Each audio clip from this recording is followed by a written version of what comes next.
تو اس لیے بار بار ضرورت ہے اس کو سننے اور سنانے کی کہ اللہ نے اس امت کو یہ منصب دیا ہے، کنتم خیر امت اخرجت للناس، تم سب سے بہترین امت ہو، تمہیں نکالا گیا ہے۔ کیا کرتے ہو؟ تأمرون بالمعروف وتنہون عن المنکر وتؤمنون باللہ، بھلائی کی بات کرتے ہو، برائی سے روکتے ہو، صلہ مجھ سے لیتے ہو، تؤمنون باللہ، صلہ مجھ سے لیتے ہو، اللہ پہ ایمان لاتے ہو۔ کل بھی میں نے کہا تھا کہ ہر مسلمان کے ذمے دعوت ہے، عمل کرے یا نہ کرے۔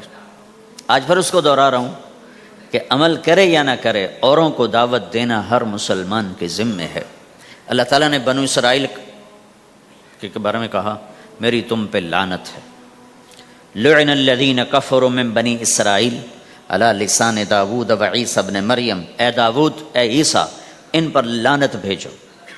کتنا سخت اللہ کا فرمان ہے۔ اچھا کیوں؟ کس لیے؟ اللہ نے دو جرم بتائے، ذَلِكَ بِمَا عَصَوْا وَكَانُوا يَعْتَدُونَ، یہ بہت نافرمان ہو چکے ہیں، بہت نافرمان ہو چکے ہیں۔ ایک، اس کی وجہ سے ان پر اللہ کی لعنت۔ دوسرا کیا ہے؟ کانوا لا یتناہون عن منکر فعلوہ، جو گناہ خود کر رہے ہوتے ہیں اس سے اوروں کو نہیں روکتے۔ کانوا لا یتناہون، نہیں روکتے تھے، عن منکر، اس گناہ سے، فعلوہ، جسے وہ خود کر رہے ہوتے تھے۔ تو اس سے پتہ چلا کہ اگر کوئی نافرمانی بھی کر رہا ہے تو کسی کو اگر دیکھتا ہے نافرمانی کرتے تو اسے سمجھانا اس کے ذمے ہے۔ یعنی اللہ تعالیٰ نے اللہ یوں کہہ رہا ہے کہ کم وقت خود تو برائی کر رہا تھا تو کسی کو روکتا تو صحیح۔ دونوں ہی کام نہیں کیے، نہ خود چھوڑا نہ کسی اور کو روکا۔ تو بھائیو، حرکت کرتے رہنا، اس حرکت میں بڑی طاقت ہے۔ ساری کائنات حرکت میں، اگر رک جائے تو تباہی۔ زمین حرکت کر رہی ہے، سورج حرکت کر رہا ہے، چاند ستارے، ہر شے حرکت میں۔ تمہاری زمین 66,000 کلومیٹر فی گھنٹہ کی رفتار سے روزانہ بھاگی جا رہی۔ پھر پتہ چلا کہ پاناما بمے دونوں سمندروں کے 66,000 کلومیٹر فی گھنٹہ کی رفتار سے دوڑا جا رہا ہے۔ تمہارا سورج 6 لاکھ میل، 9 لاکھ کلومیٹر فی گھنٹہ کی رفتار سے دوڑتا جا رہا ہے۔ حرکت کے ساتھ زندگی ہے، حرکت ختم ہوگی زندگی ختم ہو جائے گی۔ اب لوگوں نے حرکت کی، اپنے ملکوں کو چھوڑ کر آئے، اللہ نے آپ کو روزگار دے دیا، باعزت روزگار دے دیا۔ تو بھائیو، اللہ کے دین کے لیے حرکت کرتے رہنا، عمل بھی آ جائے گا انشاءاللہ، ایک دن دیکھو گے زندگی بدلے گی۔ ہمارے بزرگ تھے، ساتھی فوت ہو گئے، تو ان کا بیٹا PIA میں کیپٹن تھا، جہاز اڑاتا تھا۔ تو انہوں نے کہا بیٹا نماز پڑھ لیا کر۔ کہا ابا فرصت نہیں ملتی، بہت کام ہوتے۔ کہا اچھا چلو نماز کے وقت ایک آدمی کو دعوت دے دیا کر، 5 نمازیں ہیں، 5 دفعہ دعوت دے دیا کر۔ وہ کہنے لگا میں دعوت دوں؟ خود تو میں پڑھتا نہیں، دوسرے کو کیسے دعوت دوں؟ کہا بیٹا ایک تو میری مان لے، نماز کا انکار کیا ہے تو یہ تو مان لے کہ چلو کسی کو کہہ دیا کر کے بھائی نماز پڑھا کرو۔ کہا چلو یہ تو آسان ہے، میں کہہ دوں گا۔ تو اس نے اپنے ابا کی بات مان لی، ہر نماز پہ 1-2 کو کہہ دیتا بھائی نماز پڑھا کرو۔ اس کے والد فوج میں جرنیل تھے، یہ کیپٹن تھا، دونوں کی ملاقات نہیں ہوئی۔ 6 مہینے بعد باپ بیٹا کی ملاقات ہوئی تو دیکھا تو کپتان صاحب کی داڑھی بھی اور ماتھے پہ محراب بھی۔ انہوں نے کہا بیٹا یہ کیا ہوا؟ کہا آپ نے مجھے پھنسا دیا۔ وہ جب میں لوگوں کو کہتا رہا تو میرے اپنے اوپر اثر ہونا شروع ہو گیا کہ میں اپنے آپ کو ملامت کرنے لگا کہ اوروں کو تو کہہ رہا ہے، خود تو پڑھتا نہیں۔ کہ اس نے مجھے کھڑا کیا اور میں نماز پہ آیا۔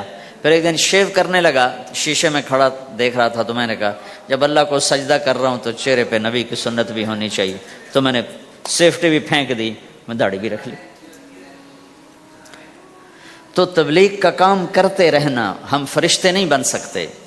ایک دفعہ ایک آدمی نے میرے اوپر بڑی چڑھائی کی، تم تبلیغ والے منافق ہو، کہتے کچھ ہو کرتے کچھ ہو، تمہارے قول اور فعل میں بہت فرق ہے، بہت۔ جب ان کا غصہ اتر گیا تو میں نے ان سے کہا بھائی 100 نمبر تو اللہ نے بھی نہیں مانگے، آپ کیوں مانگتے ہو؟ اللہ نے کہا ہے فمن ثقلت موازینہ، جس کی نیکیاں بڑھ جائیں گی گناہ تھوڑے ہوں گے تو پاس کر دوں گا۔ تو 100 نمبر تو اللہ نے بھی نہیں کہا کہ ایک گناہ تیرے کھاتے میں نہیں ہونا چاہیے، 100/100 نمبر لے گا تو جنت دوں گا، نہیں تو ریپٹ مار کے جہنم میں ڈالوں گا۔ تو 100 نمبر تو اللہ بھی نہیں مانگتا، اسے پتہ ہے میرا بندہ کمزور ہے، کبھی گناہ کرے گا کبھی نیکی کرے گا۔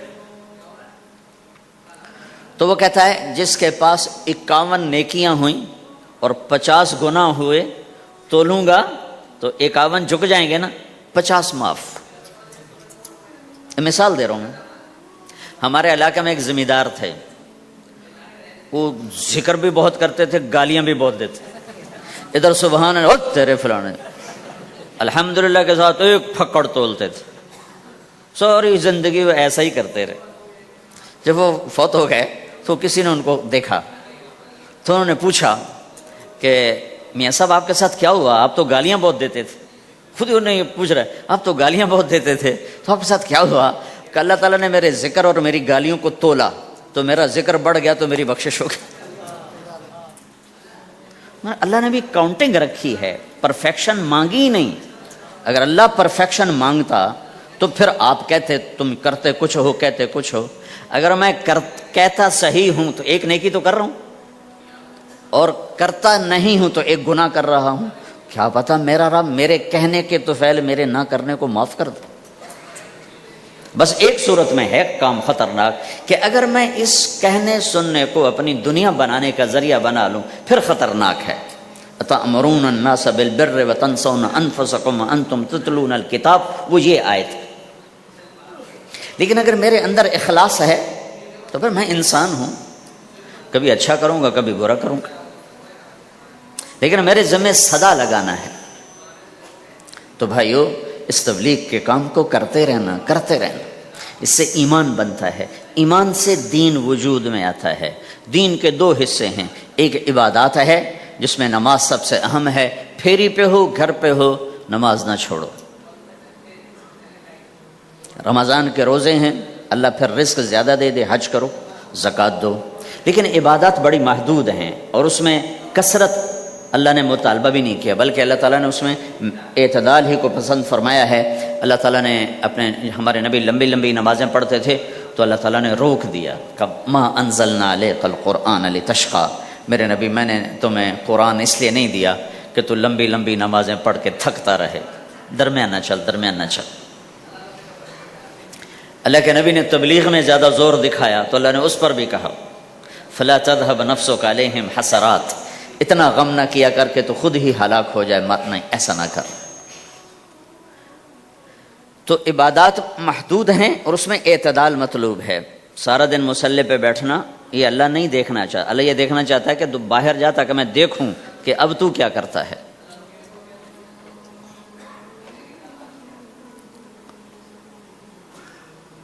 دوسرا حصہ اس کا اخلاقیات ہیں، آپس کی معاشرت ہے۔ دین جو اثر انداز ہوتا ہے وہ معاشرت سے اثر انداز ہوتا ہے، عبادت سے نہیں، عبادات سے نہیں۔ عبادت تو مسجد کے اندر ہے یا مصلی پر گھر کے اندر ہے، روزہ اندر کی چیز ہے، حج بیت اللہ میں ہے، زکوٰۃ مسلمان کو دی جاتی ہے۔ تو دنیا میں دین پھیلنے کے لیے اور اپنوں کو دین کے قریب کرنے کے لیے جو سب سے بڑا عمل ہے وہ بھائیو اچھے اخلاق ہے۔ یہ دوسرا حصہ میں آج بیان کرنا چاہتا ہوں۔ اللہ کے نبی نے فرمایا ایو اور الاسلام اوثق، مجھے بتاؤ اسلام کا سب سے مضبوط عمل کیا ہے؟ تو صحابہ نے کہا الجہاد، یا رسول اللہ جہاد۔ اسلام کا سب سے مضبوط عمل کیا ہے؟ صحابہ نے کہا جہاد۔ تو آپ نے کہا وحسن وما هو به، ہاں جہاد بہت اچھا عمل ہے لیکن سب سے بڑا عمل نہیں ہے، سب سے مضبوط عمل نہیں ہے۔ انہوں نے کہا جی الصلاۃ، نماز۔ تو ہم نے کہا ہاں وحسنۃ وما هي بها، نماز بھی بہت اچھی چیز ہے لیکن وہ نہیں جو میں پوچھ رہا ہوں، سب سے اعلیٰ، سب سے اوپر، سب سے مضبوط نہیں۔ پھر انہوں نے کہا جی الحج، حج۔ تو آپ نے کہا حج بھی بہت اچھا عمل ہے لیکن وہ نہیں جو میں نے پوچھا ہے۔ پھر صحابہ نے کہا جی روزہ، آپ کا روزہ بھی بہت اچھا ہے لیکن وہ نہیں جو میں نے پوچھا ہے۔ تو پھر صحابہ نے کہا یا رسول اللہ پھر آپ ہی بتائیں، ہمیں تو نہیں پتہ۔ تو ہمارے نبی عبادات سے اوپر لا رہے ہیں، اپنے ساتھیوں کو عبادات پہ قائم کر دیا۔ ہر آدمی نمازی بن چکا ہے، ہر آدمی روزے دار بن چکا ہے، ہر آدمی مالدار زکوٰۃ دینے والا بن چکا ہے، اور ہر آدمی حج کا جذبہ پیدا کر چکا ہے۔ اب آپ ان کو اخلاق پہ لانا چاہتے ہیں، چونکہ اسلام کی تکمیل اخلاق سے ہے۔ اسلام کو تشبیہ دی گئی ہے گھر کے ساتھ، بنی الاسلام والا خمسن، تو بنیا کا لفظ عمارت پر بولا جاتا ہے۔ تو اسلام کی بنیاد میں ہے کلمہ، نماز، روزہ، حج، زکوٰۃ۔ اگر اس مسجد کی بنیادیں بھر دی جائیں تو اس کو مسجد تو نہیں کہیں گے نا۔ ہاں جی بنیادیں ڈال دی ہیں، چھت ڈالنی ہے، جب چھت پڑے گی تو پھر یہ مسجد کہلائے گی۔ تو اسلام کی بنیاد قائم ہو چکی تھی، اب آپ چھت ڈالنا چاہتے تھے۔ چھت کیا ہے؟ وہ اچھے اخلاق ہیں، تو اب آپ ان کو اوپر لا رہے ہیں، اوپر لا رہے ہیں۔ تو آپ نے جب پوچھا تو انہوں نے وہی کہا جو انہوں نے ابھی سیکھا تھا، نماز، روزہ، جہاد، حج، لیکن آپ نے سب کی نفی کر دی، نہیں یہ بھی نہیں، یہ بھی نہیں، یہ بھی نہیں، یہ بھی نہیں۔ کہا اچھا یا رسول اللہ آپ بتائیں، تو آپ نے فرمایا ان اوثق عر الاسلام الحب للہ والبغض للہ، اسلام کا سب سے مضبوط عمل وہ آپس میں اللہ کے لیے محبت کرنا ہے۔ اسلام کا سب سے مضبوط عمل وہ آپس میں اللہ کے لیے محبت کرنا ہے۔ اسلام کا سب سے مضبوط عمل وہ محبت ہے، اللہ کے لیے بغض ہے، اللہ کے لیے محبت ہے، یہ اسلام کا سب سے مضبوط عمل ہے۔ تو بھائیو، یہ چھوٹا سا معاشرہ اسلامی بن جائے، اس کے لیے بنیاد میں نے پہلے بتا دی، اب چھت بتا رہا ہوں، وہ ہیں اچھے اخلاق۔ اللہ تعالیٰ نے جب ہمارے نبی نے نماز لمبی پڑھی تو اللہ نے کہا درمیانی پڑھو، میں نے ابھی بتایا۔ تبلیغ میں دکھ زیادہ جھیلا تو اللہ نے کہا درمیانہ چلو۔ لیکن جب اللہ کے نبی نے اخلاق بلند کیے، اخلاق، تو اس پر بھی اللہ تعالیٰ فرماتا میرے نبی ذرا اتنا نرم نہ ہو، تھوڑا سا سختی دکھا، آنکھیں دکھا، تھوڑا شوں شاں کر ہیں۔ تو میرے رب نے کیا کہا؟ واہ، میرے رب نے آپ کے اخلاق کی جیسی تعریف کی ہے، آپ کے کسی عمل کی ایسی تعریف نہیں کی۔ نماز کو کہا معتدل، اعتدال، دعوت کو کہا اعتدال، اور اخلاق کو کیا کہا؟ انک لعلی خلق عظیم۔ اور اس کو طاقت پہنچائی قسم اٹھا کے، نون، پھر قسم اٹھائی قلم کی جو علم کا ذریعہ ہے، والقلم وما یسطرون، مجھے قسم ہے قلم اور اس کی تحریر کی، ما انت بنعمت ربک بمجنون وان لک لاجرا غیر ممنون۔ ان دو آیتوں کو چھوڑ کر اگلی جو آیت آ رہی وانک لعلی خلق عظیم، اے میرے محبوب میں قسم اٹھاتا ہوں قلم اور اس کی تحریر کی، تیرے اخلاق بڑے عالی شان ہیں۔ یہ نہیں کہا تیرے اخلاق بڑے عالی ہیں، انک لعلی، علا، علا کا یہاں بہت عظیم الشان کردار ہے۔ علا یہ بتا رہا ہے کہ اے میرے نبی جتنے اخلاق تصور کیے جا سکتے ہیں وہ سب تیرے تابع ہو چکے ہیں، اور تو ان پہ سوار ہو چکا ہے، تو ان پہ چھا چکا ہے۔ علا چھا جانے کے لیے ہوتا ہے کہ تمام اخلاق تیرے غلام ہو چکے ہیں۔ ایک دفعہ آپ نے فرمایا اچھے اخلاق 360 قسم ہیں، 360 قسم، 360 صفات کا مجموعہ اچھے اخلاق۔ کوئی ایک صفت کسی کو مل گئی تو جنت میں چلا جائے گا۔ تو ابو بکر رضی اللہ عنہ سامنے بیٹھے تھے، کہنے لگے یا رسول اللہ افی منہا شیء، ان 360 میں کوئی میرے اندر بھی کچھ ہے؟ تو آپ نے کہا تیرے اندر سارے کا سارا، کوئی کمی کوئی نہیں، پورے۔ یہ آپ نے اور کسی کو نہیں کہا، صرف آپ نے یہ ابو بکر سے فرمایا کہ ابو بکر تیرے اندر پورے اخلاق 360۔ تو بھائیو، آپس کی محبت اور اچھے اخلاق یہ اسلام کا سب سے چوٹی کا سبق ہے، سب سے اعلیٰ درجے کا سبق۔ اب ایک حدیث میں جو حدیث جبریل کہلاتی ہے، وہ انسانی شکل میں آ کر پوچھتے ہیں یا رسول اللہ اسلام کیا ہے؟ تو آپ کہتے ہیں کلمہ، نماز، روزہ، حج، زکوٰۃ، یہ اسلام ہے۔ یہی سوال اب آخری حج کا موقع آ چکا ہے، اب اسلام 9 سال آگے، 10 سال آگے جا چکا ہے اور اس کی شکل مکمل ہو چکی ہے۔ تو عمر بن عبسہ رضی اللہ تعالیٰ عنہ یہ آخری حج کے موقع پر آپ سے ملتے ہیں اور آ کر یہ آپ سے پوچھتے ہیں یا رسول اللہ مل اسلام؟ سوال ایک ہے، مل اسلام؟ شروع میں مدینے کے داخلے کے شروع میں جبریل انسانی شکل میں آتے ہیں اور کہتے ہیں مل اسلام، اسلام کیا ہے؟ تو آپ کہتے ہیں کلمہ، نماز، روزہ، حج، زکوٰۃ۔ اب یہی سوال 10 سال کے بعد یا 9 سال کے بعد عمرو بن عبسہ کہتے ہیں یا رسول اللہ مل اسلام، اسلام کیا ہے؟ تو اب جواب سنو، آپ نے فرمایا اطعام الطعام وطیب الکلام، میٹھا بولنا اور کھانا کھلانا۔ کسی سے میٹھا بولنا کتنا عظیم ہے میرے نبی کی، میرے اللہ کی بارگاہ میں، کہ آپ نے فرمایا ابتسامک فی وجہ اخیک صدقہ، تو اگر کسی مسلمان کو ہنس کے مل لے تو یہ بھی تیرے لیے صدقے کا ثواب ہے، صدقہ لکھا جائے گا۔ جبریل کہتے ہیں یا رسول اللہ مل ایمان، ایمان کیا ہے؟ تو آپ فرماتے ہیں اللہ کو ماننا، فرشتوں کو ماننا، نبیوں کو ماننا، کتابوں کو ماننا، تقدیر کو ماننا، موت کے بعد کی زندگی کا اقرار کرنا۔ ان تؤمن باللہ وملائکتہ وکتبہ ورسلہ وبالبعث بعد الموت، یہ ہے ابتدائی جواب۔ اب یہی سوال عمرو بن عبسہ کرتے ہیں 9 سال کے بعد، یا رسول اللہ مل ایمان، ایمان کیا ہے؟ تو آپ نے فرمایا الصبر والسماحہ، صبر کرنا، معاف کرنا۔ سوال ایک ہے، جواب 2 ہیں، کیوں کہ جگہ اور نوعیت بدل چکی ہے۔ ابتدائے اسلام ہے تو عبادات بتائی جا رہی ہیں، انتہائی اسلام ہے تو اخلاق بتائے جا رہے ہیں کہ اے عمر، ایمان کیا ہے؟ صبر کرنا، معاف کرنا، صبر کرنا، معاف کرنا۔ تو بھائیو، جو ہمارا معاشرہ بنے گا اسلامی، گھر میں باہر، وہ بنے گا اچھے اخلاق سے، عبادت سے نہیں، علم سے نہیں، تبلیغ سے نہیں، وہ بنے گا اچھے اخلاق سے، میٹھے بولنے سے، درگزر کرنے سے، معاف کرنے سے، سہ جانے سے، اور بازار میں سچائی، بازار میں میٹھا بول نہیں، وہ تو ہر تاجر مسکرا کے ملتا ہے، ہاں وہ تو کاروبار ہے مسکرانا۔ سچا بول، الصدق ینجی والکذب یہلک، میرے نبی نے فرمایا سچ نجات دیتا ہے اور جھوٹ ہلاک کر دیتا ہے۔ تو بازار کے اخلاق ہیں صحیح بولنا، صحیح تولنا، دھوکہ نہ دینا۔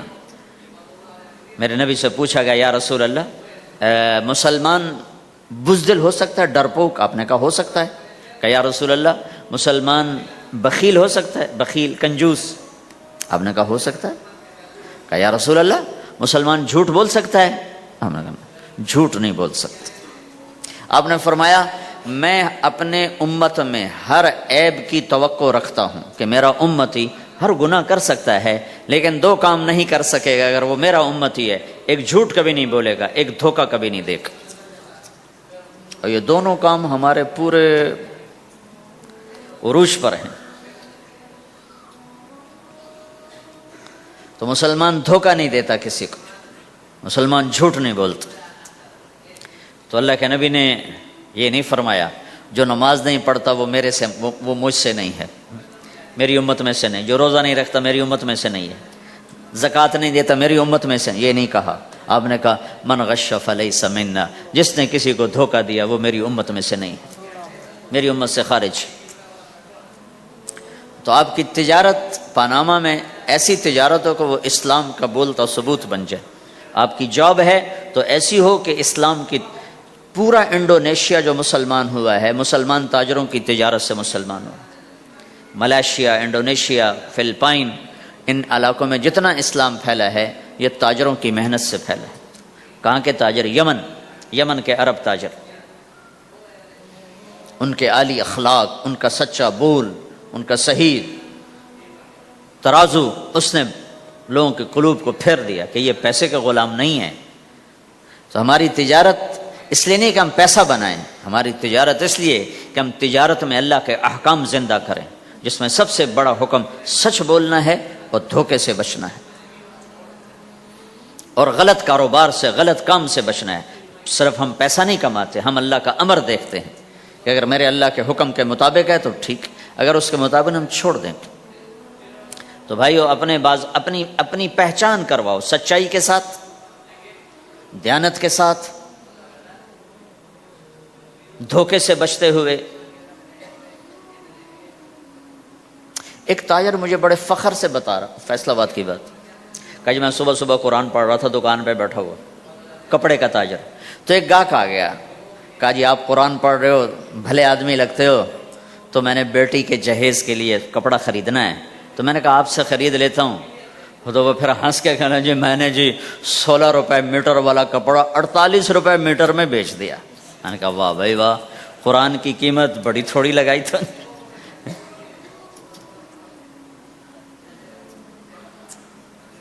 ہائے ہائے ہائے ہائے، اس کو شرم بھی نہیں آ رہی اس بات پر، احساس ہی کوئی نہیں کہ اس نے قرآن پڑھتے دیکھ کر اعتماد کیا اور اس نے قرآن سے ہی اس کو دھوکہ دیا کہ پورے بازار میں 16 روپے گز ہے وہ کپڑا، وہ 48 روپے اس کو بیچ رہا ہے۔ اگر اپنے نبی کی بات سنو، آپ نے کہا سچا تاجر قیامت کے دن نبیوں کے ساتھ کھڑا کیا جائے گا۔ کیوں؟ کہ ہر موقع پہ جھوٹ بولا جا سکتا ہے، پروفٹ کمایا جا سکتا ہے، دھوکہ دیا جا سکتا ہے، فراڈ کیا جا سکتا ہے، اور اس سے بچتا ہے بچتا ہے بچتا ہے بچتا ہے، نہ اپنوں کو دھوکہ دیتا ہے نہ غیروں کو دھوکہ دیتا ہے۔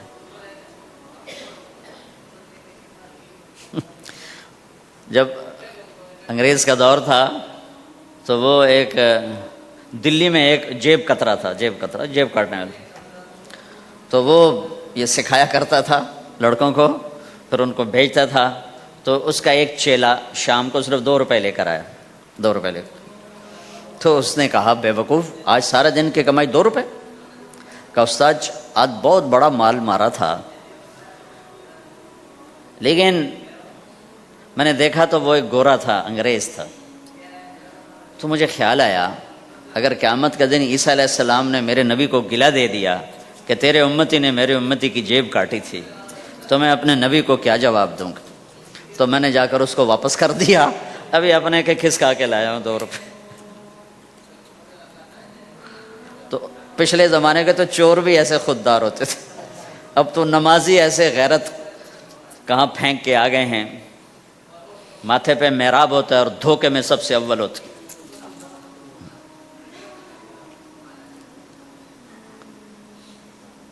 تو ہمارا اسلام صرف اس مسجد کی 4 دیواری میں نہیں ہے، ہمارا اسلام تو بارش کے قطروں کی طرح پھیلا ہوا ہے، آسمان کی بلندی ہے، آسمان کی وسعت ہے، جیسے اس سے زیادہ ہمارے دین کی وسعت ہے۔ تو آپ کسی دفتر میں ہو یا اپنے کاروبار میں ہو تو اس میں بھی اللہ کے نبی نے آپ کو طریقہ بتایا ہے۔ تو بازار کے اخلاق ہیں مسکرانا نہیں، بازار کے اخلاق ہیں سچ بولنا، صحیح دینا، صحیح تولنا، صحیح سودے کا عیب بتانا۔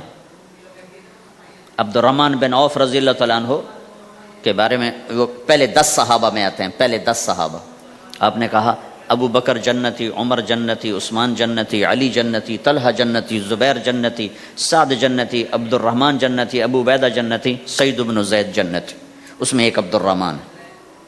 جب ان کا انتقال ہوا تو انہوں نے 3 ارب 10 کروڑ 20 لاکھ دینار چھوڑے ترکہ۔ ہمیں تو بڑا بیوقوف بنایا گیا، کاغذ کو کرنسی بنا کے دے دیا۔ کاغذ، کرنسی تو سونا ہوتا ہے جی، کرنسی تو سونے اور چاندی کو کہتے ہیں، کاغذ کے ٹکڑے کو تو کرنسی نہیں کہتے۔ اور اب کرنسی بھی لے کر وہ کارڈ پکڑا دیے، جیب بھی خالی، اب کرنسی بھی کاغذ بھی کوئی نہیں، خالی کارڈ۔ اس کو کیا کہتے ہیں کارڈ کو؟ Credit card, credit card. وہ ساری دنیا کو بیوقوف بنائے ہوئے، یا تو کاغذ پکڑائے ہوئے ہیں یا کارڈ کاغذ بھی اب واپس لے لیا، اب کارڈ پکڑا دیا۔ اور عبد الرحمن بن عوف نے جو پیسے چھوڑے وہ کاغذ نہیں تھے، کاغذ کی کیا حیثیت، پاکستان میں روز چھپ رہے ہیں، کاغذ کی کیا حیثیت۔ 3 ارب 10 کروڑ 20 لاکھ دینار سونے کے، اور ایک سکہ دینار اس وقت 4.5 ماشے کا ہوتا تھا۔ اب اس کو ملٹیپلائی کرو اور پورا پاناما خرید لیں اس پیسوں سے۔ اور وہ ٹاپ لسٹ کے 10 10 صحابہ میں سے ایک۔ وہ فرماتے تھے میری تجارت کا یہ اصول رہا کہ میں نے کبھی ادھار نہیں خریدا، نہ کبھی ادھار بیچا نہ کبھی ادھار خریدا. جو خریدے بھی ادھار اور بیچے بھی ادھار، اسے نیند کہاں آئے گی؟ دینے والے دیتے نہیں، لینے والے سر پہ کھڑے ہوتے. انہیں نہ بیوی اچھی لگتی نہ بچے اچھے لگتے، وہ گھر میں بیٹھ کے بھی گھر میں نہیں ہوتے. تو آپ نے فرمایا نہ میں نے کبھی ادھار خریدا نہ کبھی ادھار بیچا، نقد خریدا نقد بیچا. دوسرا میرا اصول یہ رہا کہ میں نے کبھی سٹاک نہیں کیا. جب مجھے پروفٹ ملا میں نے فوراً بیچ دیا. انتظار نہیں کیا ایک ہفتے بعد بیچوں گا ریٹ بڑھ جائے گا. جس دن مجھے پروفٹ ملا، ایک پیسہ بھی ملا تو میں نے فوراً بیچ دیا. تیسرا اصول یہ تھا کہ میرے سودے میں کوئی کمی یا عیب ہوتا تو میں اسے چھپاتا نہیں تھا، ظاہر کرتا تھا اس میں یہ کمی ہے، بھائی لینا تو لے لو، نہیں لینا تو چھوڑ دو. تو ہماری تو تجارت بھی جنت کا راستہ ہے. مدینے کے لوگ ذمہ دارا کرتے تھے، مکہ کے لوگ تجارت کرتے تھے. ان کی زراعت اور تجارت دین کے پھیلنے کا ذریعہ بن گئے. عبد الرحمن بن عوف رضی اللہ عنہ کا مال اللہ کے دین کے کام آیا. عثمان رضی اللہ عنہ کا مال اللہ کے دین کے کام آیا. جنگ تبوک میں 10,000 آدمیوں کا سامان حضرت عثمان اکیلے نے دیا. 30,000 کا لشکر تھا تو 1/3 10,000 کا سارا سامان عثمان رضی اللہ عنہ نے اپنے گھر سے دیا.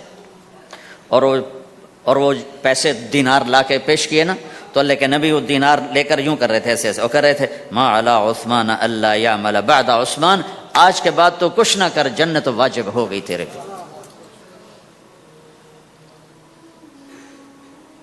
تو بھائیو ہمارا دین صرف ہمیں عبادت نہیں بتاتا،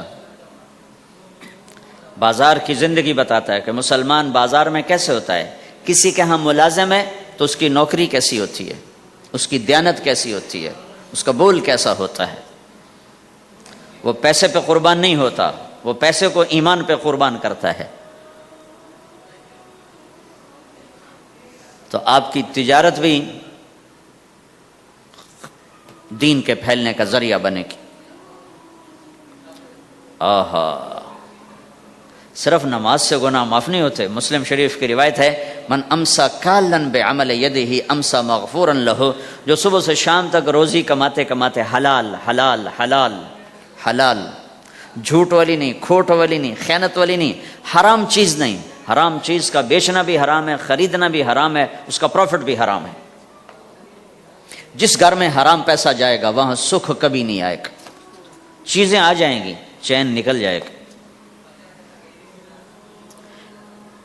1960 کی دہائی میں ایک پاکستان کا افسر تھا، اس نے 1960 میں لوگوں کے پاس 100 روپے مشکل سے ہوتے تھے، اس نے اس زمانے میں کروڑوں روپے جمع کیے رشوت سے. بہت بڑی پوسٹ پر تھے. جب وہ مر گیا ایک دن اس کا بیٹا کہہ رہا تھا کاش ہمارا باپ ہمارے لیے حرام کٹھا نہ کرتا تو کوئی خوشی کا دن ہم بھی دیکھ لیتے. جن کے لیے جمع کیا تھا کہ میرے بچے اب مزے سے، میں نے خود اپنے کانوں سے اس کو یہ کہتے ہوئے سنا کئی دفعہ، میں آج مر جاؤں میری بچی کو کسی کی پرواہ نہیں کہ میں نے اتنا پیسہ بنا دیا ہے. تو اسی کا بچہ یہ کہہ رہا تھا کاش ہمارا باپ ہمارے لیے حرام کٹھا نہ کرتا تو ہم بھی کوئی خوشی کا دن دیکھ لیتے.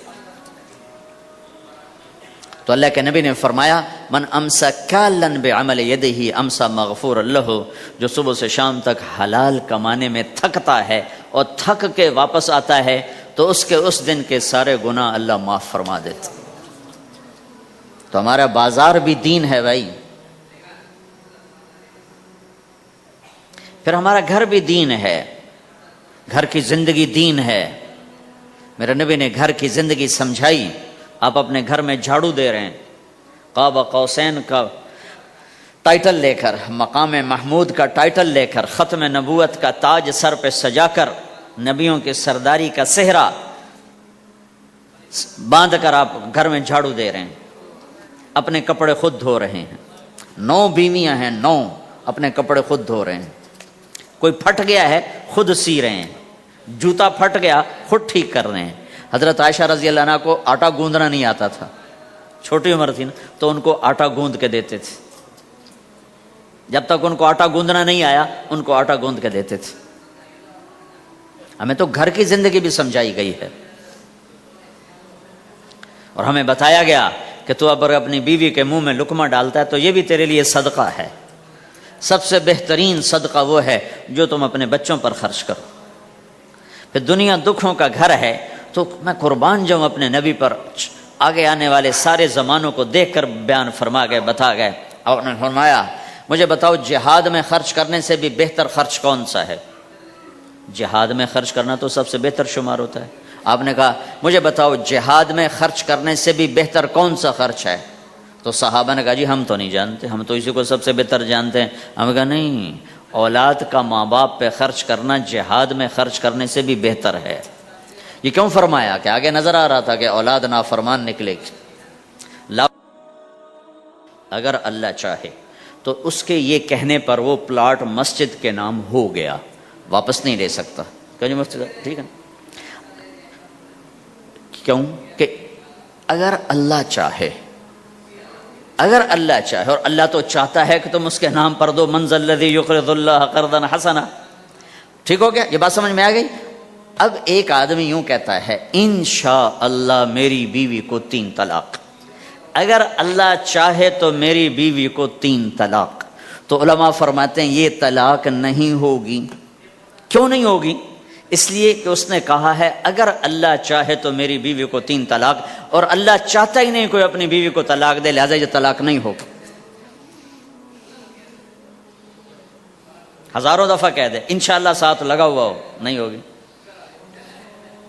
کیونکہ اللہ چاہتا ہی نہیں تم طلاق دو۔ اللہ گھر آباد، سینکڑوں آیات ہیں گھر کو آباد کرنے کے لیے۔ فَإِنْ خِفْتُمْ شِقَاقَ بَيْنِهِمَا، اگر میاں بیوی میں ہوگی کھٹپٹ تو بڑھاؤ نہیں۔ کیا مصیبت ہے کہ کچھ ادھر سے بڑھانا لگ جاتے ہیں، کچھ ادھر سے بڑھانا شروع کر دیتے ہیں۔ فَبَعْثُوا حَكَمًا مِّنْ أَهْلِهِ وَحَكَمًا مِّنْ أَهْلِهَا، تو طلاق دینے میں جلدی نہ کرو، جلدی نہ کرو۔ صلح صفائی کے لیے ایک آدمی بچی کی طرف سے آئے، ایک آدمی بچے کی طرف سے آئے، اور دونوں میں صلح صفائی کی کوشش کرو۔ یا ایھا النبی اذا طلقتم النساء، اے میرے نبی جب تم طلاق دینا چاہو تو یا ایھا النبی یہاں یہ اس لیے آیا ہے کہ اللہ تعالیٰ کہہ رہا ہے اے ایمان والو میں یہ نبی اپنا سفارشی بنا کے تمہارے سامنے پیش کرتا ہوں، طلاق نہ دیا کرو، نہ دیا کرو۔ یہ ہے یا ایھا النبی سے ایک دم ایمان والوں کی طرف منتقل ہونے کا فلسفہ کہ دیکھو میں اپنا نبی تمہارے لیے سفارشی بناتا ہوں کہ طلاق نہ دیا کرو۔ اگر دینی پڑ جائے، چونکہ جائز ہے، نہیں نباہ ہو رہا، پھر زبردستی بھی نہیں کرنی چاہیے۔ اگر کوئی جائز وجہ ہے تو طلاق ہوئی ہے، پھر اسے دشمنی کا سبب نہیں بنانا چاہیے۔ اگر صحیح مناسب ہوئی ہے، اللہ کے نبی نے خود 2 خواتین کو طلاق دی، نکاح تو کیا، رخصتی نہیں ہوئی، طلاق دے دی۔ اللہ کے نبی کی بیٹیوں کو طلاق پڑی، حضرت ام کلثوم، حضرت رقیہ رضی اللہ عنہ دونوں کو طلاق دی گئی، ابو لہب کے بیٹوں نے طلاق دی۔ آپ نے حضرت حفصہ کو طلاق دینے کا ارادہ کیا تو عمر رضی اللہ عنہ کو پتہ چلا، بڑے غمگین ہوئے، تو اللہ جبریل آ گئے، یا رسول اللہ، اللہ تعالیٰ فرما رہے ہیں حفصہ کو طلاق نہیں دے سکتے، یہ آپ کی دنیا کی بیوی بھی ہے، جنت کی بیوی بھی ہے۔ کہ عمر کے دل شکنی ہو رہی ہے، تو ایک گھر باقی رہے اس کے لیے سینکڑوں آیات اللہ تعالیٰ نے اتاری ہیں، اور ہمیں کہا عاشروہن بالمعروف، اپنی بیویوں کے ساتھ اچھا سلوک کرو۔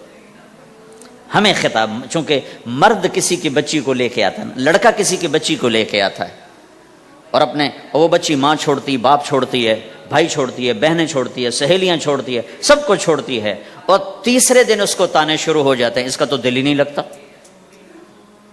اور پہلے دن اپنی بیوی کو نصیحت دی جا رہے تھے، میری ماں کی خدمت کرنی ہے، میری کرنا کر، میری ماں کی کرنی ہے، میرے ابا کی کرنی، میری بہنوں کی کرنی، کسی کے سامنے تم نے بولنا نہیں، کسی کے سامنے اف نہیں کرنا، بے وقوف، اس سے محبت تو جتا پھرو، اس کے بعد جو کچھ کہے گا وہ کرے گا۔ پہلے دن ہی حکم،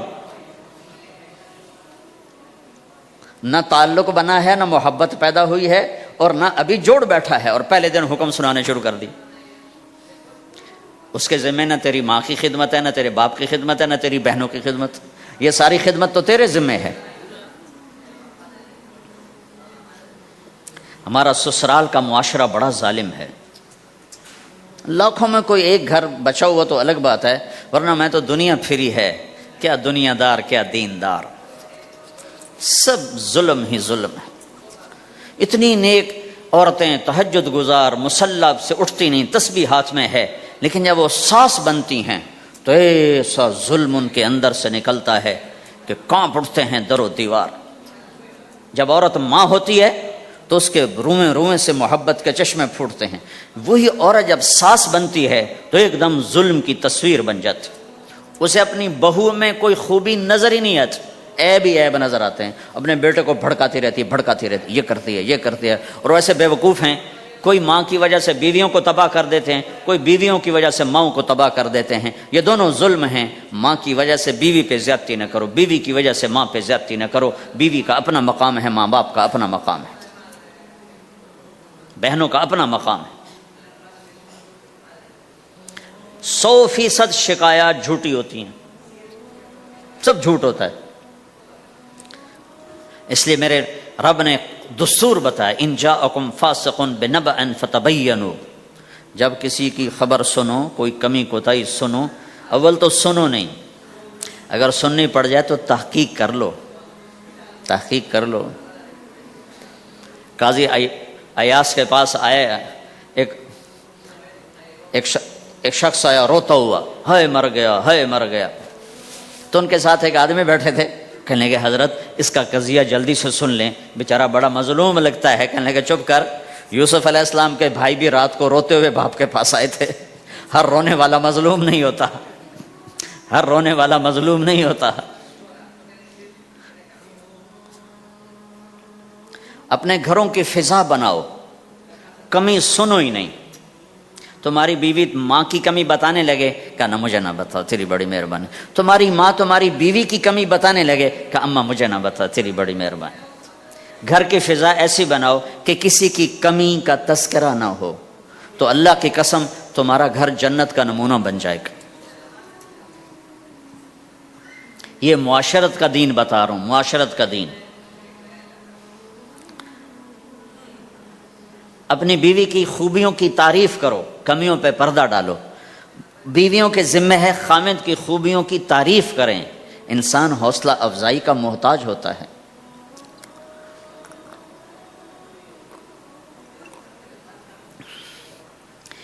ایک بزرگ ہے اپنے کسی مرید کے گھر، تو وہاں انہوں نے کھانا کھایا، کھانا ان کو پسند آیا، کہنے لگے اپنی بیگم کو پردے میں بلاؤ۔ تو انہوں نے اپنی بیگم کو پردے میں بلایا، کہا بیٹی میں نے تیرا ہاتھ کا کھانا کھایا، بہت مزیدار تھا، اللہ تمہیں جزائے خیر دے، تم نے بہت اچھا پکایا۔ تو وہ زاروں قطار رونے لگی۔ تو انہوں نے پوچھا بیٹی کیا ہوا، میں نے تو کوئی ایسی بات نہیں کی۔ کہ نہیں حضرت آپ کی بات پہ رونا نہیں آیا، رونا اس پر آیا ہے کہ 30 سال سے میں اس شخص کے ساتھ رہ رہی ہوں، کبھی ایک دفعہ اس نے میرے ہاتھ کے پکے کی تعریف نہیں کی۔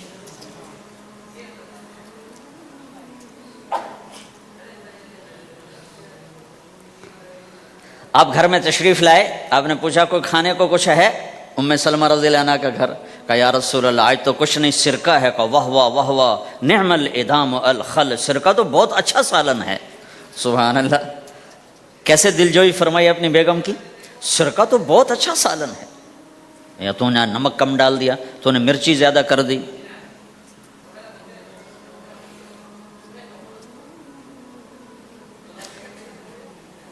ہم رائمنڈ میں پڑھتے تھے نا، تو پکانا ہمارے ذمہ ہوتا تھا، تو ہمیں پتا کہ پکاتے ہوئے کیا گزرتی۔ جب 2-2 ہزار آدمی کی روٹی ہم پکاتے تھے، 5-5 بوری آٹا گوندا ہے ہاتھوں سے، اور 10-10 من کھڑے ہو کے روٹی لگائی ہے، سخت سردی میں بھی سخت گرمی میں بھی۔ سردی میں جب رات کو آٹا گوندتے تھے ہم، تو ہمارے ہاتھ ایسے اکڑ، تم تو سردی دیکھتے ہی نہیں ہو، ہاتھ ایسے اکڑ جاتے تھے، اور صبح 4 بجے اٹھ کے روٹی پکانا شروع کرتے تھے۔ 2000 آدمی کی روٹی پکانی ہوتی تھی۔ تو اب کوئی آ کر کہتے انہیں کچی روٹی پکائی، تو جی دادا ایک تھپڑ اس کے منہ پہ مارے کہ 4 بجے کے ہم اٹھے ہوئے ہیں، پکا پکا برا حشر ہو گیا، کہتے کچی پکائی۔ بھائی صبر کر کے چپ کر کے کھا جا۔ مولانا الیاس صاحب رحمۃ اللہ علیہ ایک اپنے مرید کے گھر گئے، تو اس نے کھیر بنا کر پیش کی۔ اچھا نمک اور چینی ایک جیسے ہوتے ہیں. وہ دیہاتی عورت سمجھ نہ سکی, چینی کے بجائے نمک ڈال دیا. تو انہوں نے جا سب سے پہلے مولانا الیاس صاحب کے سامنے کھیر رکھی. تو آپ نے جو چکھی تو وہ تو تھی کڑوی. کہنے کہ بھائی واہ واہ واہ واہ واہ واہ, بڑی مزے کی کھیر, ساری لیا میں اکیلا کھاؤں گا, کسی کو نہیں کھانے دوں گا. ساری کھیر کھا گیا اس پر پردہ ڈالنے کے لیے. وہ تو جب انہوں نے کہا مولانا الیاس کا بچا ہوا تھوڑا سا میں جب چکھا تو کڑوا سا, ہائے مر گئی, یہ تو سارا نمک ڈالا ہوا تھا. ایک دفعہ ہماری جماعت چنیوٹ میں تھی, تو ہمارے ساتھیوں نے چائے بنائی, تو وہ اندھیرا سا تھا, تو چینی کے بجائے نا نمک ڈال دیا اور دسترخوان پہ لے آئے. سب پی رہے, واللہ میں آنکھوں سے دیکھا بتا رہا ہوں, مولانا الیاس کا تو سنا بتا رہا ہوں, کسی ایک نے نہیں کہا کہ یہ کڑوی ہے. چپ کر کے پی رہے, چپ کر کے پی رہے, کسی ایک نے نہیں کہا. باہر ایک دیہاتی کھڑا تھا, تو میں نے اس کہا چاچا آتے نو چاہ پی ماما. وہ آ گیا, اس نے پہلا گھونٹ بھرا, ہوئے تھا کوڑی ہے, اس نے بانڈا پھوڑ دیا. پھر سارے ساتھی ہنس پڑے کہ چاچا ہم نے تو پردہ ڈالنے کی کوشش کی تھی خدمت والوں پر تو نہیں پردہ چاک کر دیا, بانڈا پھوڑ دیا. کیا خوبصورت تربیت. 8 سال ہم نے دیگیں پکائی ہیں اور روٹیاں پکائی ہیں رامین میں پڑھتے ہوئے. تو پکانے والا کتنا کھپتا ہے. مفتی زین العابدین صاحب رحمۃ اللہ علیہ ہمارے بزرگ تھے, بڑے نفیس, تو وہ روٹی بڑی نفیس کھاتے تھے. تو ان کے لیے مجھے فرمایا اس روٹی تو بنا. اب میں ڈر رہا تھا کہ پتہ نہیں مفتی صاحب کو پسند نہ آئی تو کیا بنے گا. حوصلہ افزائی کتنی ضروری چیز. اب وہ میں روٹی ناشتے میں لا کے رکھی, اور اللہ کا فضل, اب تو خیر بھول بھلائیاں ہو گیا, ورنہ بہت نفیس روٹی میں بناتا تھا. ایک دفعہ میں گھر میں تھا, تو رمضان کا مہینہ تھا, تو کسی کی آنکھ نہیں کھلی, گرمیوں کا رمضان, تو میری آنکھ کھل گئی. تو سب سوئے پڑے, نوکر بھی گھر والے بھی. تو میں نے کسی کو نہیں اٹھایا, چپ کر کے جا کے پرات اٹھائی اور روٹیاں پکانی شروع کر دی. جب ساری روٹیاں پک گئیں, آخری پیڑا میرے ہاتھ میں تھا, تو میری بڑی بہن کی آنکھ کھل گئی. اس نے دیکھا تو میں روٹیاں پکا رہا, کو تیرا بھلا ہو جاوے, ایک ہی کی تھا. میں کہا روز تم پکاتی ہو, آج میں پکا کے دے رہا ہوں, اس میں کیا ہے. تو میں نے روٹی پیش کی نا, تو مفتی صاحب نے 1-2 لقمے کھائے, تو میں وہ کھڑا سے کام رہا, پتہ نہیں اب کیا ہوتا, کس نے پکائی ہے. میں نے کہا جی میں نے پکائی. ماشاءاللہ بہت اچھی پکائی. تو میرا دل اتنا بڑا ہو گیا.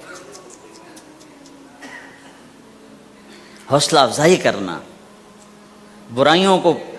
ہماری معاشرت کیا ہے, 100 خوبیوں میں سے ایک کمی کو نکال کے پکڑ لینا اور 100 پہ کاٹا. 100 نظر نہیں آتی, ایک کمی کو پکڑ کے اسے اچھال رہے اچھال رہے اچھال رہے اچھال رہے اچھال رہے.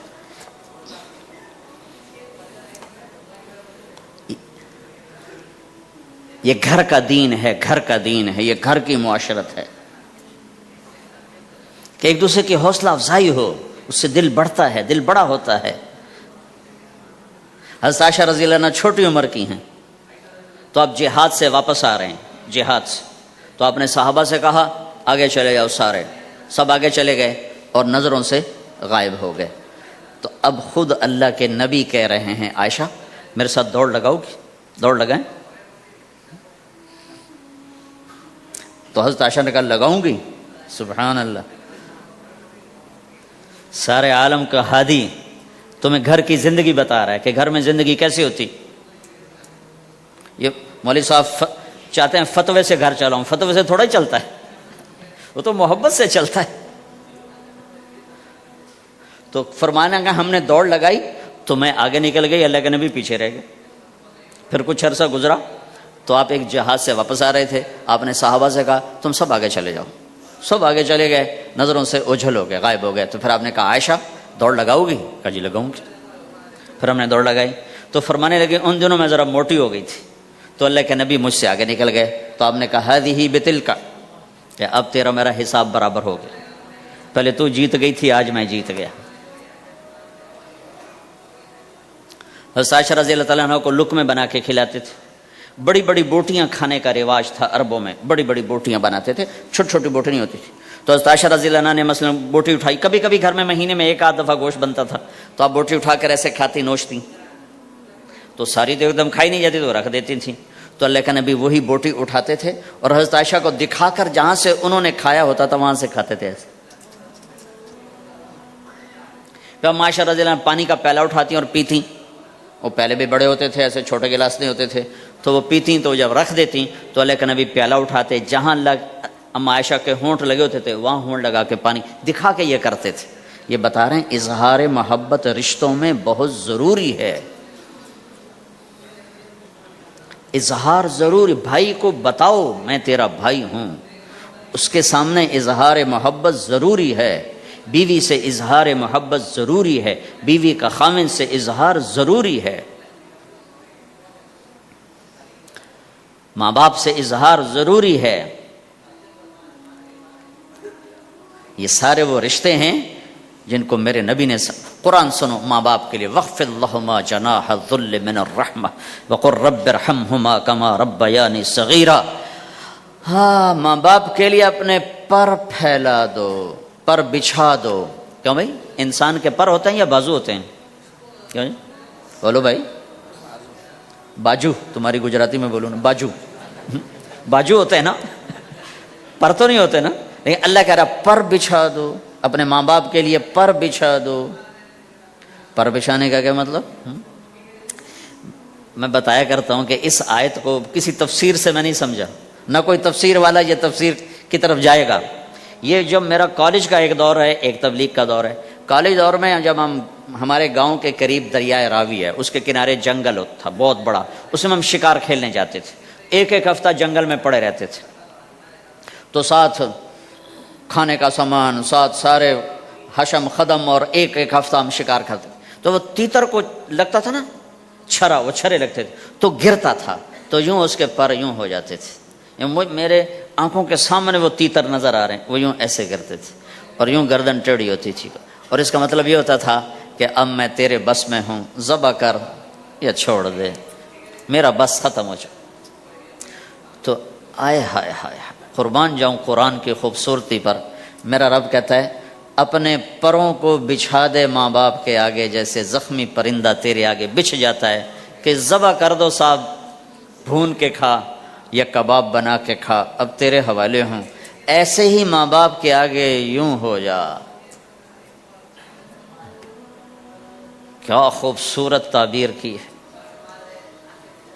لا تقل لهما اف، اون بھی نہ کر.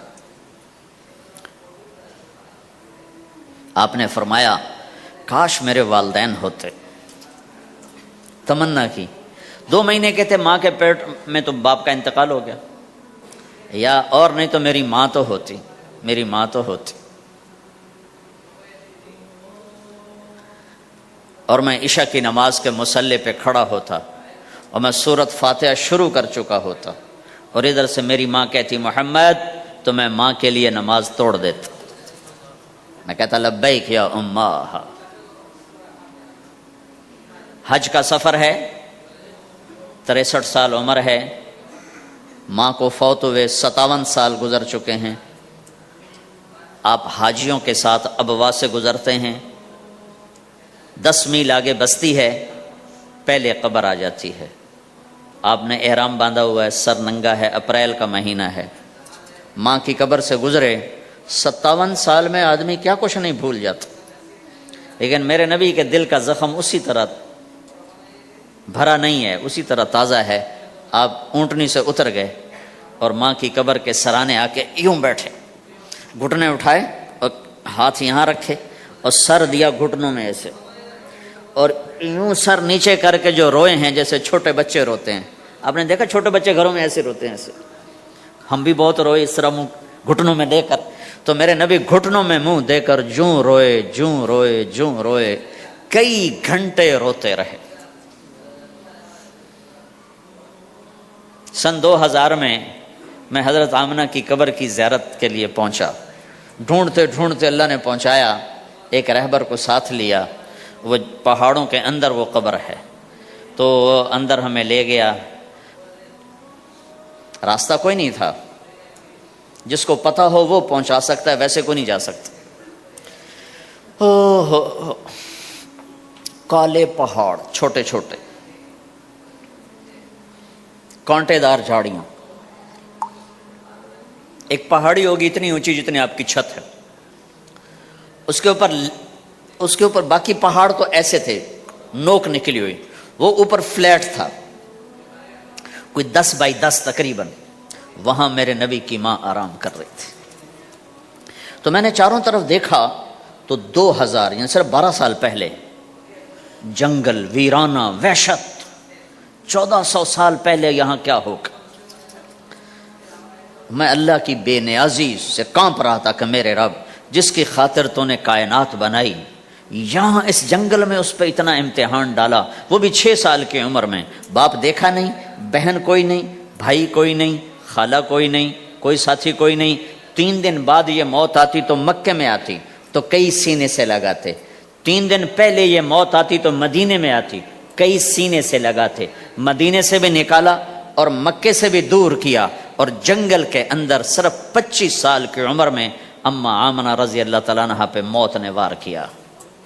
اور اللہ کے نبی گھبرا گئے. 6 سال کے بچے کو سمجھ میں نہیں آ رہا کہ یہ کیا ہو رہا ہے. حضرت آمنہ بول نہیں پا رہے.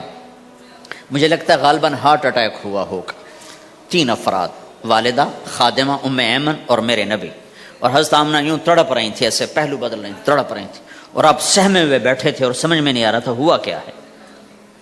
پھر حضرت آمنہ نے آخر میں اپنے آپ کو، ہارٹ اٹیک میں بولا نہیں جاتا، مجھے ہوا تھا تو مجھے پتا ہے بولا نہیں جاتا. آخر بجھتی شمع بھڑکی کا بیٹا ہر زندہ نے مرنا ہے، ہر جوانی نے ڈھلنا ہے، لگتا ہے میرے جانے کا وقت آ چکا ہے. ولد تو طہرن، تو ایسا پاک ہے کہ تیرے ذریعے سے سارا عالم پاک ہوگا. اور شمع بجھی اور چھوٹا سا معصوم بچہ ماں کے سینے پر سر رکھ کے جو رویا ہے. کاش تم اس جگہ پہ ہوتے، اس خوبصورت ملک میں. تم ابوا کو کیسے جانو اور میں تمہیں کیسے بتاؤں. میں ہزاروں دفعہ یہ قصہ سنا چکا ہوں. مجھے ہر دفعہ رونا آتا ہے کہ میں وہاں اپنے آپ کو محسوس کرتا ہوں کہ ہائے یہاں اس جگہ اتنا بڑا امتحان، اور صرف 6 برس کا. کون وہاں قبر بنانے آیا؟ کوئی گزرے ہوں گے، ویسے تو کسی کے بس میں نہیں وہاں قبر بنانا. جب پہاڑ سے نیچے اترے تو ہمارے نبی پھر بھاگے. جب ام ایمن اوپر پہنچی ہیں تو کیا منظر تھا کہ ابوا کے پہاڑ بھی روئے اور زمین آسمان بھی روئے اور ہر پتھر رویا کہ 6 سال کا معصوم بچہ 2 جہان کا سردار ہے، جنت کا چابی بردار ہے. اللہ کا جھنڈا ان کے ہاتھ میں ہوگا. شفاعت ان کی کہ طفیل حساب ہوگا. ان کی شفاعت کے ساتھ پل پار ہوگا. ان کے صدقے جنت کا دروازہ کھلے گا. ان کے صدقے جنت میں داخلہ ہوگا. ان کے صدقے گناہوں کی معافی ہوگی. اور اتنی بڑی ہستی والضحی واللیل اذا سجا کا ٹائٹل لینے والا، وما ارسلناک الا کافۃ للناس بشیرا ونذیرا کا ٹائٹل لینے والا 6 سال کا بچہ. مجھے دیکھو ماں کی قبر سے ماں کی قبر کو سینے سے لگایا ہوا تھا اور اس کے اوپر لیٹے ہوئے تھے. جب حضرت ام ایمن پہنچی ہیں تو اللہ کے نبی کیا کہہ رہے تھے؟ اے میری ماں، تمہیں تو پتا ہے نا تیرے سوا میرا کوئی نہیں تھا. تو مجھے چھوڑ کے کہاں چلی گئی؟ تیرے بغیر کہاں جاؤں گا؟ میرا کون ہے اب تیرے سوا؟ ام ایمن نے اٹھایا کہ مجھے چھوڑ دو، میں کہیں نہیں جاؤں گا، میں اپنی ماں کے سوا کہیں نہیں جاؤں گا. کھینچ کے اٹھایا، نیچے لائیں، اونٹنی پہ بٹھایا. 3 راتیں مسلسل روتے روتے یہ سفر ہوا ہے. ہائے ہائے، کوئی آنسوں کو آگے کوئی خالہ نہیں بیٹھی، باپ بھی نہیں بیٹھا ہوا، بھائی بھی کوئی نہیں، بہن بھی کوئی نہیں ہے، کوئی نہیں جس کے گود میں سر رکھ کے اب یہ بچہ سوئے گا. تنہائیوں کے ساتھ اب بسیرا ہے. تو میرے نبی کا کھانا پینا چھوٹ گیا، کچھ نہیں کھاتے تھے سارا دن، زمزم کے پانی کے چند گھونٹ پیتے تھے اور تنہا بیٹھے رہتے تھے. تو اس پر آپ نے یہ کہا کاش میری ماں ہوتی تو میں ایسی خدمت کرتا کہ اس کے پیچھے نماز بھی توڑ دیتا. تو ماں باپ کا ایک مقام ہے جو دین بتاتا ہے. بھائی صرف پیسہ ہی بنانا سب کچھ نہیں ہے، اور بھی دکھ ہیں زمانے میں محبت کے سوا، راحتیں اور بھی ہیں وصل کی راحت کے سوا۔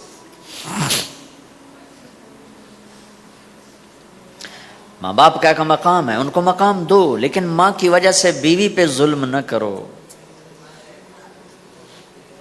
بیوی کے عشق میں ماں پہ زیادتی نہ کرو۔